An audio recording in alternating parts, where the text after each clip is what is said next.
Pertama kita ngebaca kultur ya.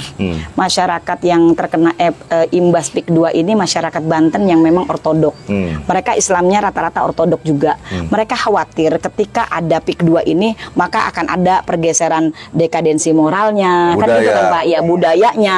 Mereka takut nanti anak-anak mereka akan terpengaruh nih.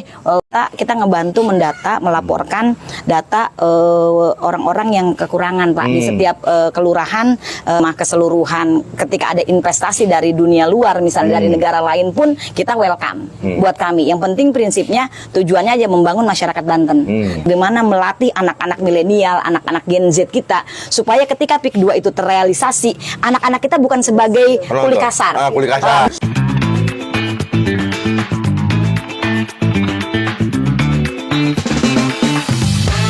Kita prinsipnya PFBM ini untuk bagaimana memajukan Banten. Ketika memang sumber daya kita baik secara finansial dianggap Provinsi Banten kurang menjamah keseluruhan, ketika ada investasi dari dunia luar misalnya dari negara lain pun, kita welcome buat kami. Yang penting prinsipnya tujuannya aja membangun masyarakat Banten. Nah, kalau ada masyarakat yang kontraproduktif dengan agenda investasi ini, wajar Pak, karena pasti setiap ada guliran sesuatu kegiatan itu pasti ada pro dan kontra. Pasti itu sah-sah saja. Tapi kami berpihak kepada yang pro. Kenapa? Sebab kami ingin investasi ini melibatkan masyarakat yang tujuannya bisa memajukan Banten. Investasi ini bisa membangun Provinsi Banten. Artinya kalau sekarang pembangunan, mungkin kita lihat pembangunan kita banyak yang tertinggal di berbagai daerah. Banyak lahan yang kosong. Apalagi sebenarnya Tirtayasa itu dulunya itu kan kampungnya para wali kan. Gitu kan ya. Tapi kita lihat di situ padahal ada wapres, di situ juga ada pejabat-pejabat yang jadi di pusat, tapi pembangunannya tidak signifikan.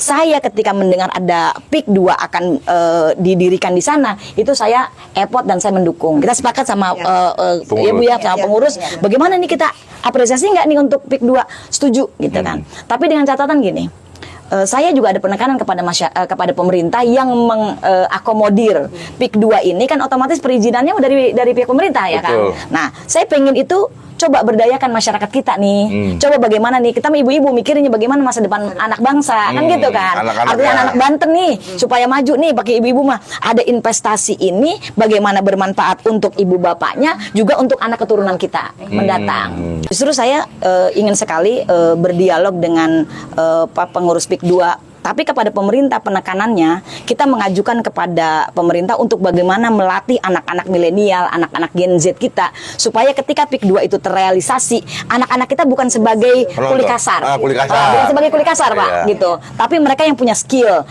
mereka bidang programmer, di bidang komputernya, bagaimana mereka yang mendesain, kan gitu ya, bagaimana itu diserahkan kepada anak bangsa. Saya yakin orang Banten itu sebenarnya punya kualitas yang baik, tapi tidak pernah diberi kesempatan. Nah, ini kewajiban pemerintah daerah yang harus memberi kesempatan kepada putra-putrinya sendiri, tinggal diajukan kepada PIK 2. Ini kami punya anak bangsa yang cerdas loh, berdayakan mereka, itu yang kami inginkan. Makanya kami ikut investasi ini, kami ikut menyetujui ini, supaya kami bisa bersuara dari dalam, Pak.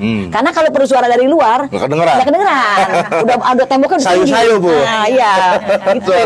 Yang sangat mereka takutkan itu apa yang menjadi lahan pencarian mereka akan hilang ketika ada PIK 2. Nah, inilah tugas pemerintah daerah yang bagaimana mensosialisasikan bahwa PIK 2 ini bisa membantu kalian loh. Anak kalian bisa kami pekerjakan loh. Makanya itu supaya meredam mereka yang kontraproduktif. Kemudian juga ada provokator yang oknum lah yang memprovokatori. Oh, ini nggak bener loh. Nanti bakal begini. Ya masyarakat kecil, Pak, ketika ditakut-takutin, kayak model saya juga ibu-ibu ya. Pertama kali kita berapa kali kita, Bu, ntar kita gimana nih, Bu? Kita ngedukung gitu kan. Tapi saya berusaha mensosialisasikan kepada tim FBM, kepada pengurus baik tingkat kecamatan, tingkat kabupaten, semua kami panggil, ini investasi baik untuk pembangunan.